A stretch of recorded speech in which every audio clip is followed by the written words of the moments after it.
And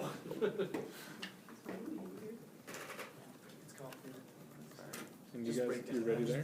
I got it. I'm already ahead by 10 seconds. Okay, so go ahead, you guys. Whenever you're ready, the debate can start. Oh.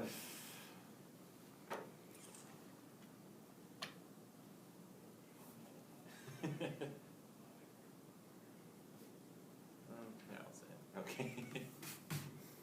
So what Jacob has written down is the debate is whether or not college athletes should be paid. And me being an athlete, I mean, it would be so great if I got paid myself, but think of all the other things that could possibly affect that, like paying for merchandise, paying for hotels, road trips and all that stuff. So if athletes got paid, I doubt it that they would be paying for their own costs and stuff like that to travel. They rely on the coaches and staff to prepare that for them. So athletes getting paid is probably not a great idea. Yeah, most colleges and schools and such don't really have a lot of funding, especially for sports and like other programs such as arts. And if they were to actually pay the college athletes, it would like reduce the funding even more, essentially, to the point of where even like other programs, again, they wouldn't be able to fund other things such as arts and essential programs that most kids may or may not want to get involved in. Okay, that's the opening debate on this side. Let's hear it from the other side. Right, I'm Steve Segal. This is my absolutely wonderful partner, Arthur Gill, and we are on the side of saying that athletes should be paid for their work on the field, on the court, whatever sport they're playing in. Just the amount of work that they have to put in, time outside of class, time to do their homework. They don't have that time in order to be at practice, be at meetings and whatnot. So they really need to be paid for their time that they're giving back to the college in order to get people to know about that college, get people to go to that college, things like that. So they really need to be shown some recognition for what they do for the school. Like you said, I'm Martin Gill, and I would like to bring some personal experience into this debate. I was a college athlete for a semester, and I certainly know what it feels like to be one and not get paid. And we believe that athletes should be paid for their work they put in and their mind and bodies through. And we're going to bring in some stats to reinforce our statements, and let's get started. Cool. Great. Going back to you guys for your 4 points. Most teenagers or college students nowadays are working either at minimum wage or just sometimes even like less than that, as sad as that is. And if we were to actually pay college athletes, I technically wouldn't want to hear how much better someone who's like, say, playing volleyball is getting better paid than I am at like a movie theater. Like $11.25 an hour compared to, I don't know. I've heard rumors that they want to pay them at least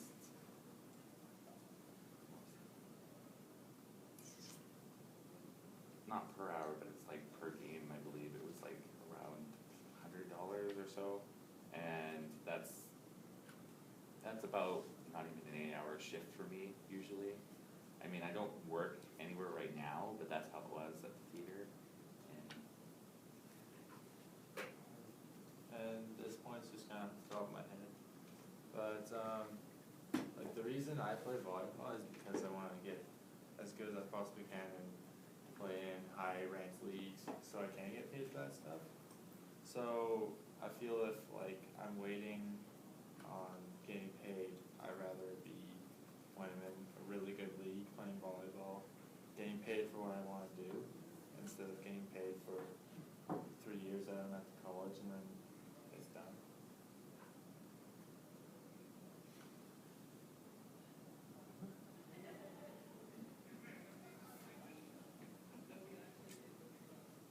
not a lot of college students are interested in sports. Like, I myself tried to like play stuff like volleyball and such in high school, and I really just saw it as a sort of leisure sort of thing, like do mainly outside of school, like with friends and stuff like that. But really, if we were to actually pay college athletes, it would still compare to like a part-time job that most kids would like to have nowadays. And I mean, it isn't really a job at all. It's just playing a sport.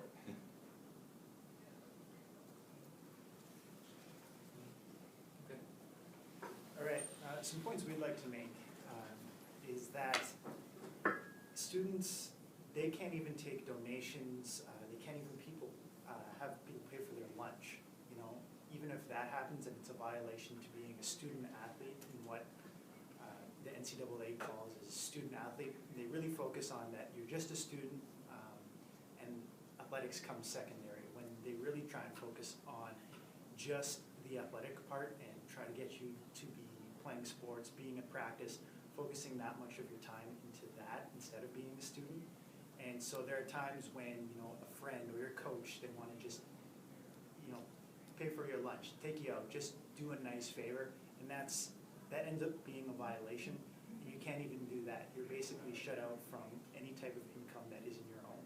So when you're kind of disabling athletes from that, it really puts a big hindrance on it. And that's not fun for anybody, because I'm sure you guys always take, if somebody says, can I buy your lunch for you, you know, you're not going to say no 9 times out of 10. So. I would just like to say that there's a thing in Division I sports, Division II sports, you see on TV the games being played, and game days make a lot of money. And you say that paying for a team's expenses can be taken over and paying for other programs and stuff like that. But those game day expenses can and do easily make up for, you know, not having funding for the teams. And those expenses should be used to pay athletes, because that money is just going to the school for whatever they want to do with it. And that's not fair to the athletes, because they're the ones putting their bodies at risk and putting, you know, spending all that time.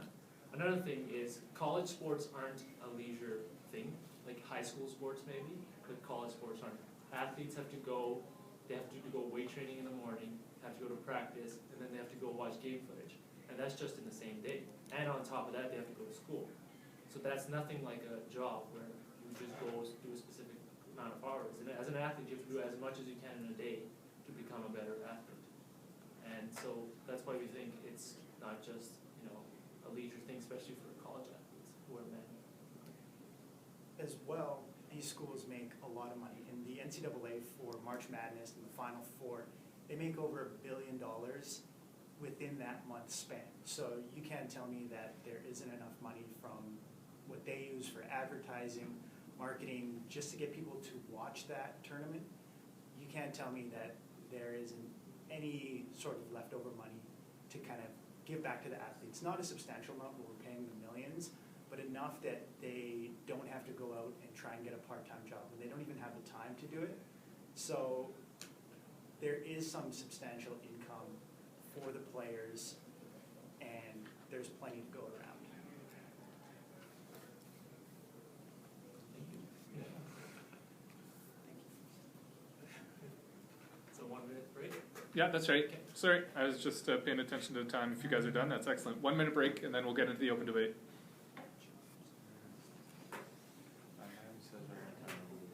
I know.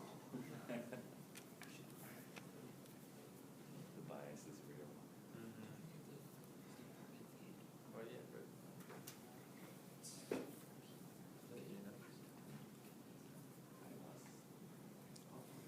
I knew it was disorganized.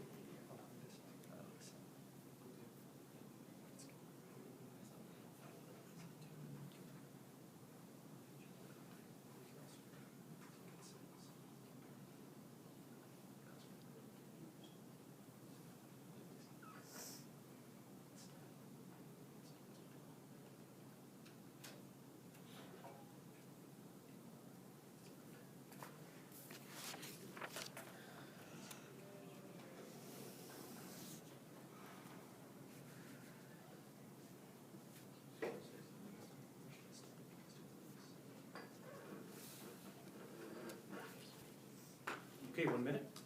Okay, open debate when you guys are ready. Okay, Steve, go ahead.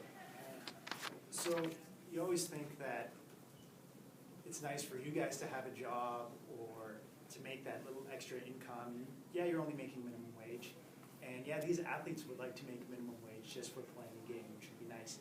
I mean, we sell merchandise at the bookstore here for the Kodiaks, and we're paying another student to work at that bookstore to sell that merchandise that the volleyball players, the basketball players are wearing. And if they're succeeding, more people, other students are going to come buy that merchandise. And we're paying the student that works at the bookstore, and they're getting money from the work that the athletes are getting.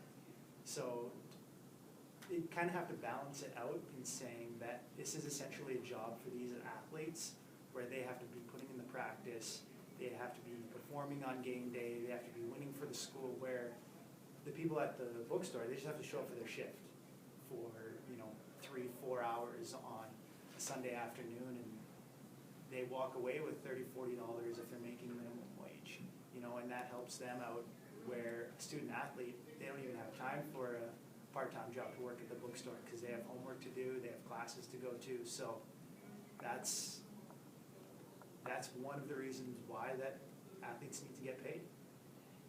Yeah, that is a good point, but there is other options you can take to make life easier on yourself.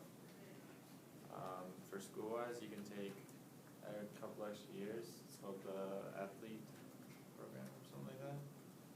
And athletes take extra years, and they take less classes between semesters, so they have more free time to do homework, or if they so choose, a part-time job or stuff.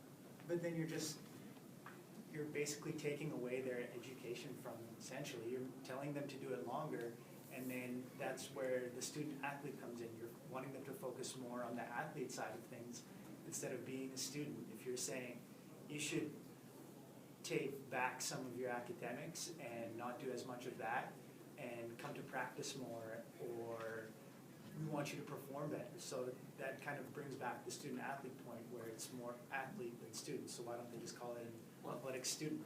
Back to the whole idea behind paying the athletes, like how did it work? Like, would you pay based on like turnout, how many showed up, how many goals they scored? Would it? Because not a lot of people show up to like certain games. Like in my old hometown in Saskatchewan, there was like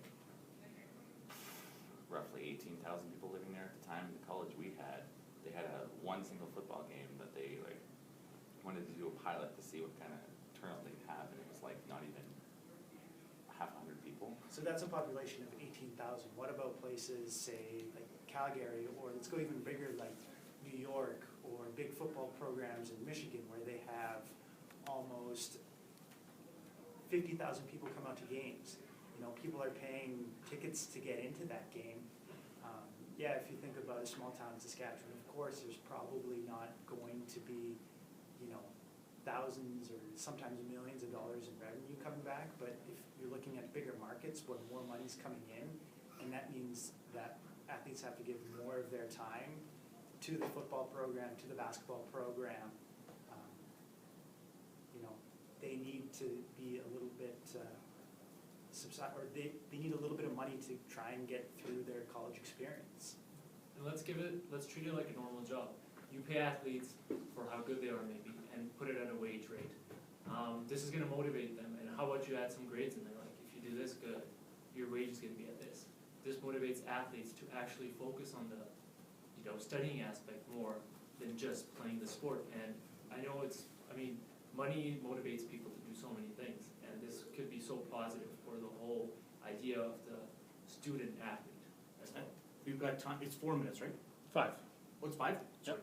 Okay, That's and good. then It's all good. another thing is that full ride scholarship to a Division I school, so you have to be the best of the best in USA and around the world to get into this. You get $25,000 a year. And if you think about it, that's not a lot, because most of those expenses just go into university fees. Because these are huge universities that take a lot of money from people to attend, and then you don't have time to do a job, a full-time job or a part-time job as an athlete. So you're left with no money, you're left with no food, And then on top of that, you can't take gifts from people who are willing to, help you out, because then you're in trouble.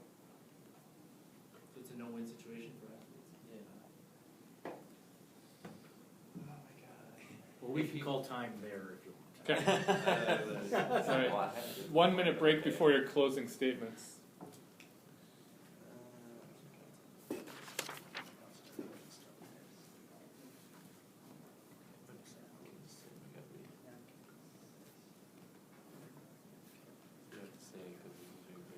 Yeah.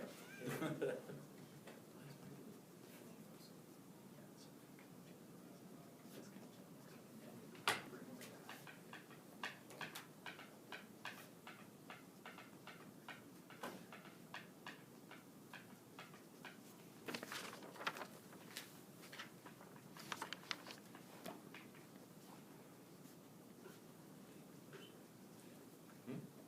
guys go first. Yep, you guys ready? Ready to go. You mentioned paying them based off of like performance and like either be it like with the sport or their grades in general.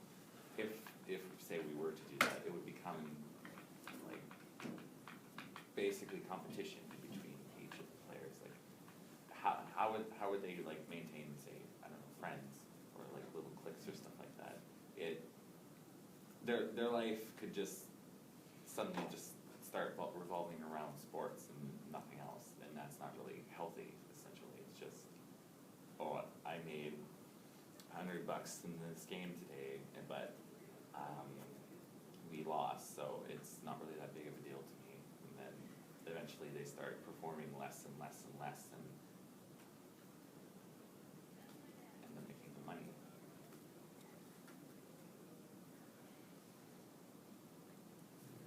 All right. So you don't want athletes to get paid, and throughout their 4 years in college, they're not gonna have time if they're playing full-time sport in order to get a part-time job to make any type of income. And if you think that, yeah, maybe they'll go on and be pro, they're a college athlete, they're a Division I school, less than 2% of college athletes go into a pro sport. And that's straight from the NCAA website. They have it all mapped out and how many people play and how many people actually go pro. So for them to actually move on with that sport and make millions is very, very small. So what colleges and universities should be doing is focusing more on the student part of student athlete to get them better educated for when they move on into the real life. And we shouldn't be putting them through horrendous days where they have to get up at 6:30 or 7 o'clock in the morning to go to weights, because I don't think anybody here wants to wake up at 6 o'clock, 5 o'clock in the morning in order to be at school. So we kind of have to bring in the consideration of the students and how they have to function throughout the day as well while they're in the university. And also, the point you made about, the money is the main motivating factor in almost everyone's life. And in a way, you are training those kids to get out into life and work their butts off to make some money. So what you're actually saying is actually kind of helping them become better people in life, making money, making a living. And we pay people for their talents in different aspects of life all the time, yet we are shying away from paying people who are putting their bodies on the line for the sake of an education and a life. Thank you. Great debate, you guys.